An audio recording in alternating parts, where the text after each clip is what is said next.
ಒಬ್ಬ ಕಲ್ಲು ಕಡಿಯುವ ವ್ಯಕ್ತಿ ಪ್ರತಿನಿತ್ಯ ಕಲ್ಲು ಕಡಿತಾ ಇರ್ತಾನೆ.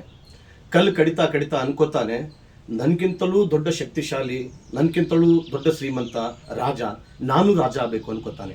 ದೇವರು ಅವನಿಗೆ ತಥಾಸ್ತು ಅಂತ ಹೇಳ್ತಾನೆ. ಅವನು ರಾಜ ಆಗ್ತಾನೆ. ರಾಜನಾಗಿ ರಾಜಭಾರ ಮಾಡುವಂತ ಸಂದರ್ಭದಲ್ಲಿ ಅವನಿಗೆ ಒಂದು ಕ್ಷಣ ಅನ್ಸುತ್ತೆ, ದೇವರು ಸೂರ್ಯದೇವನೇ ಎಲ್ಲರಿಗಿಂತ ಶಕ್ತಿಶಾಲಿ, ಹಾಗಾಗಿ ನಾನು ಸೂರ್ಯದೇವನ ಯಾಕೆ ಆಗಲಿಲ್ಲ ಅಂತ ಹೇಳಿದಾಗ ದೇವರು ಮತ್ತೆ ಅವನಿಗೆ ತಥಾಸ್ತು ಅಂತ ಹೇಳ್ತಾನೆ. ಇವನು ಸೂರ್ಯದೇವನಾಗ್ತಾನೆ. ಸೂರ್ಯದೇವನಾಗಿ ಇಡೀ ಜಗತ್ತಿಗೆ ಬೆಳಕು ಕೊಡ್ತಕ್ಕಂತಹ ಸಂದರ್ಭದಲ್ಲಿ ಮೋಡ ಅರೆ ಕ್ಷಣದಲ್ಲಿ ಇವನ ಬೆಳಕನ್ನ ಮುಚ್ಚಾಕಿ ಬಿಡ್ತದೆ. ಆಗ ಇವನಿಗೆ ಅನ್ಸುತ್ತೆ, ಓ, ಸೂರ್ಯದೇವನಿಗಿಂತನೂ ಮೋಡನೇ ಶ್ರೇಷ್ಠವಾದದ್ದು, ಅದೇ ಶಕ್ತಿಶಾಲಿ ಅಂತ ಹೇಳಿ ನಾನು ಮೋಡ ಆಗಬೇಕು ಅಂತ ಬಯಸ್ತಾನೆ. ದೇವರು ಮತ್ತೆ ತಥಾಸ್ತು ಅಂತ ಹೇಳಿ ಅವನನ್ನ ಮೋಡವನ್ನಾಗಿಸ್ತಾನೆ.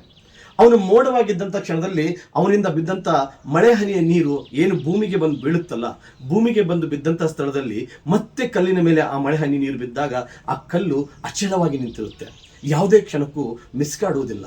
ಅಂತ ಅಚಲವಾದಂತಹ ಕಲ್ಲನ್ನ ಒಡೆಯುತ್ತಿದ್ದಂತಹ ಈ ವ್ಯಕ್ತಿ ನಾನೇ ಅದಕ್ಕಿಂತ ಶ್ರೇಷ್ಠವಾದ ವ್ಯಕ್ತಿ ಎಂಬುದು ಅವನಿಗೆ ತಡವಾಗಿ ಗೊತ್ತಾಗ್ತದೆ. ಜನರೇ, ಇದರಿಂದ ನೀವು ಅರ್ಥ ಮಾಡ್ಕೋಬೇಕಾಗಿದ್ದಷ್ಟೇ, ನಾವು ಏನು ಕೆಲಸ ಮಾಡ್ತಾ ಇರ್ತೀವಿ, ನಾವು ಏನಿದ್ದೀವಿ ಅದನ್ನ ಮೊದಲು ಪ್ರೀತಿಸಬೇಕು. ಅದನ್ನು ಪ್ರೀತಿಸೋದ್ರಿಂದ ನಮಗೆ ಸರ್ವಸ್ವವು ಸಿಗುತ್ತದೆ ಎಂಬುದು ಈ ಕಥೆಯಿಂದ ನಮಗೆ ಅರ್ಥ ಆಗ್ತದೆ.